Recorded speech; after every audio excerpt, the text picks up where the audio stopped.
Jersey has issued a special marine warning for coastal waters from Sandy Hook to Manasquan Inlet, New Jersey, out 20 nautical miles until 5:45 p.m. At 4:39 p.m., a strong thunderstorm was located over Sandy Hook Reef at 15 knots.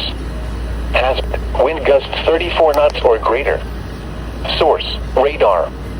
Impact: small craft could be damaged and briefly higher winds and suddenly higher waves. Locations impacted include Sandy Hook Reef. Move to safe harbor until hazardous weather passes.